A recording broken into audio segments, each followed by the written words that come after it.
Hello students, कैसे हैं आप? आई होप आप अच्छे होंगे और अपनी तैयारी कर रहे होंगे स्टूडेंट्स।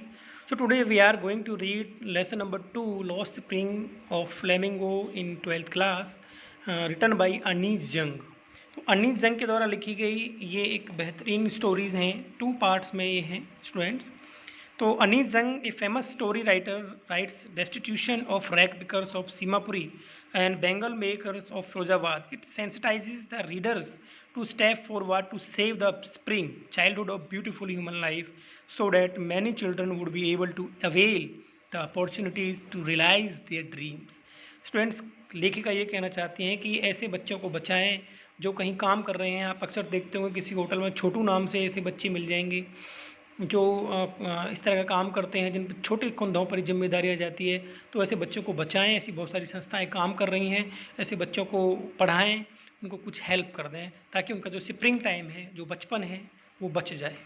तो पार्ट 1 शुरू करते हैं students. Sometimes I find a rupee in the garbage. कभी कभी मुझे एक रुपया मिल जाता है।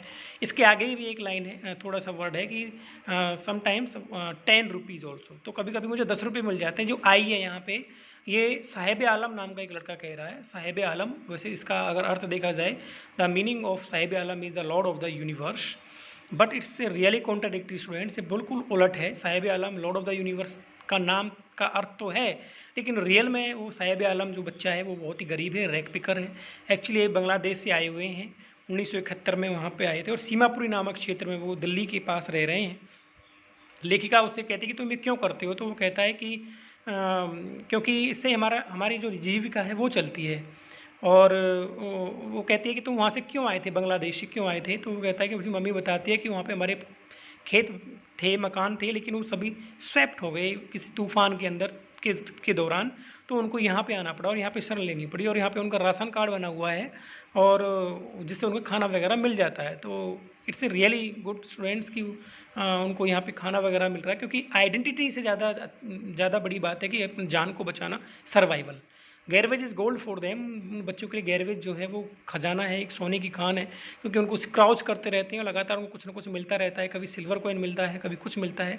तो उन बच्चों के लिए इंजॉय है, लेकिन उनके माँ बाप जो उनकी माँ बाप के लिए एक सर्वाइवल है, रोजी रोटी का साधन है। तो जो रैक पिकर है, जो साहिब आलम है, तो एक बार लेखिका उसको कहती है कि तुम पढ़ते क्यों नहीं हो? तो वो कहता है कि हमारे पड़ोस में कोई स्कूल नहीं है, अगर स्कूल होता तो पढ़ने जरूर जाता। तो इस पर थोड़ा जोकिंग करते हुए, हाफ जोकिंग करते हुए अनीस जंग कहती है कि अगर मैं स्कूल खोलूँ तो क्या तुम आ जाओगे? तो वो कहता है हाँ बिल्कुल। तो कुछ दिनों के बाद वो लेखिका का फिर मिलता है और उसके पास आकर के बोलता है कि आपका स्कूल तैयार है। तो लेखिका थोड़ी सा लो फील करती है और वो कहती है कि स्कूल इतनी तैयार नहीं होता है। तो स्टूडेंट्स, फिर उसके बाद साहिब आलम लगातार इसी तरह से अपने दोस्तों के साथ आता है और काम करते अपना स्क्राउच करते रहते हैं, और वो नंगे पैर रहते हैं। इस पर उसकी लेखिका कहती है कि तुम नंगे पैर क्यों रहते हो? तो एक कहता है कि इसकी जो चप्पल्स हैं, जो जूते हैं, वो मम्मी ने उतार के नहीं दिए स्लैब से। तो वो इस तरह के एक बचाव करते हैं, लेखिका समझ जाती है। उसके बाद एक उदीपी से आए हुए एक और यहाँ पे इंस्टांस वो देती है कि वो लड़का जब अब बड़ा हो गया, वो कहता था कि जब मैं छोटा था तो मेरे पास जूते नहीं थे, तो वो भगवान से प्रार्थना करता था कि मुझे जूते मिल जाएं। एक दिन उसकी प्रार्थना स्वीकार हो गई और उसको जूते मिल गए। तो फिर वो कहता है कि मैं उस काफ़ी दिनों के बाद वहाँ पे जब गया, अब वो टूटा फूटा सा मंदिर बन गया है, तो वहाँ पे एक और पुजारी रहता है, उसका बेटा है, उसके पास एक जोड़ी जूते रखे हुए हैं। तो उसने सोचा कि इसकी भी प्रार्थना स्वीकार कर ली गई है। तो स्टूडेंट्स, हमारे इंडिया के अंदर जो रैक पिकर्स हैं, ये एक शौक नहीं है नंगे पैर चलने का। गरीबी के कारण, आर्थिक तंगी के कारण ऐसा किया जाता है। लेकिन ये जो उनके पेरेंट्स हैं, उनको अपने बच्चों को इस तरह का काम करने पे उनकी भी मजबूरी होती है स्टूडेंट्स। कोई पेरेंट्स नहीं चाहता कि उसके बच्चे नहीं पढ़ें। ये जिम्मेदारी आ जाती है, उनको बचना, अपनी जान बचाना सबसे प्रमुख बात होती है। उसके बाद फिर एक दिन और लेखिका को बच्चा मिलता है और कहता है कि उसकी जॉब लग गई है, वो 800 रुपये उसको मिलते हैं और पूरे दिन का खाना मिलता है। लेकिन उसके बच्चे के चेहरे पर वो बात नहीं थी जो पहले थी, क्योंकि जब वो फ्री था वो कभी भी आ जा सकता था। लेकिन जब नौकरी हम करते हैं तो स्टूडेंट्स एक टाइम होता है, उसके अनुसार हमें काम करना होता है। तो नौकरी जो होती है वो दूसरे की करनी होती है। तो स्टूडेंट्स, साहिब आलम इसमें करेक्टर है, पार्ट 1। आइए सेकंड पार्ट पे चलते हैं।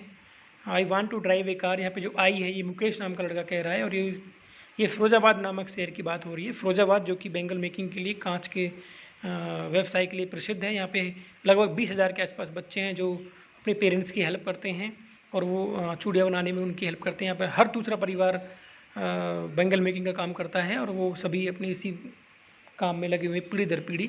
तो मुकेश का परिवार भी यही काम करता है, लेकिन मुकेश यहाँ पे एक इंसिस्ट करता है कि वो इस काम को नहीं करेगा और वो ड्राइव करेगा, कार ड्राइव करेगा, मोटर मैकेनिक बनेगा। और इसके लिए उसकी बड़ी हिम्मत चाहिए। तो लेखिका को वो अपने घर पे ले जाता है और दिखाता है। घर पे जाकर के लेखिका देखती है कि उसके घर में काफ़ी हौज पौज हुआ पड़ा है, कभी कहीं किसी के बेंगल्स के ढेर पड़े हुए हैं, उसका घर नया बन रहा है, लेकिन वहाँ पे सब बहुत ज़्यादा गंदगी है, एनिमल्स भी वहीं पे रहते हैं। तो उसकी दादी कहती है कि हमने एक भरपेट खाना नहीं खाया यहाँ पे। उसका फादर बताता है कि उसने कभी दर्जी का काम शुरू किया था, लेकिन उसके बाद उसने यही काम किया है, उसके 2 बच्चे नहीं पढ़ सके। और उसकी एक भाभी है जो वहाँ पे काम करती है। तो इस तरह से स्टूडेंट्स वहाँ पे जो मुकेश है, वहाँ पे एक लड़की और है सविता, जो अपनी मम्मी की हेल्प कर रही है और वो चूड़ियों को जोड़ रही है। तो लेखिका कहती है कि वो अभी नहीं समझ पा रही है कि जो चूड़ियाँ हैं जिनको वो जोड़ रही है ये सुहाग का प्रतीक है। उसके पास जो उसकी मम्मी बैठी हुई है वो भी कभी इस तरह से दुल्हन बन करके आई थी और चूड़ियाँ पहन करके आई थी, लेकिन आज उसकी आंखों में वो चमक नहीं है। तो कभी जब सविता बड़ी हो जाएगी तो उसकी भी शादी होगी, तो उसके हाथों को हीना रंग दी जाएगी और उसको भी लाल जोड़ा पहना दिया जाएगा और चूड़ियाँ पहनाई जाएंगी। तो ये अभी इस बात को नहीं समझ पा रही है, वो छोटी है। तो स्टूडेंट्स दोनों स्टोरीज़ में लॉस्ट स्प्रिंग और में साहिब आलम और मुकेश में फ़र्क ये है स्टूडेंट्स कि साहिब आलम ने कोई प्रशिष्ट नहीं किया और वो नौकरी करना शुरू कर दिया और जिम्मेदारियों के तले। और मुकेश ने यहाँ पे एक इंसिस्ट करना शुरू कर दिया है कि वो चाहता है कि वो एक नौकरी ना करके एक कार चलाना सीखे और मोटर मैकेनिक बने, अपने दम पे रहे और अपनी एक लाइनेज को तोड़े कि वो गरीबी की जो आर्थिक जो तंगी है उससे दूर रहे। तो स्टूडेंट्स यही लॉस्ट स्प्रिंग आपका लेसन है। आई होप आपको समझ में आया होगा। तो दोनों करेक्टर्स को याद कर लेना। एक माइनर करेक्टर है सविता, उसको भी देख लेना। कभी कभी जो बड़ा क्वेश्चन इसमें से आ जाता है वो ये कि explain the title the lost spring. Lost spring means हम समझते हैं स्टूडेंट्स कि ये spring is the season of the optimism and hope. और जैसे मनुष्य काल का जो सबसे बड़ा जो स्प्रिंग टाइम होता है वो बचपन होता है, जिसमें हम पढ़ते हैं, संस्कार मिलते हैं, खेलते हैं, और यही टाइम अगर निकल जाए तो फिर इस इंसान के पास कुछ नहीं बचता है। आई होप आपको समझ में आया होगा। Thank you.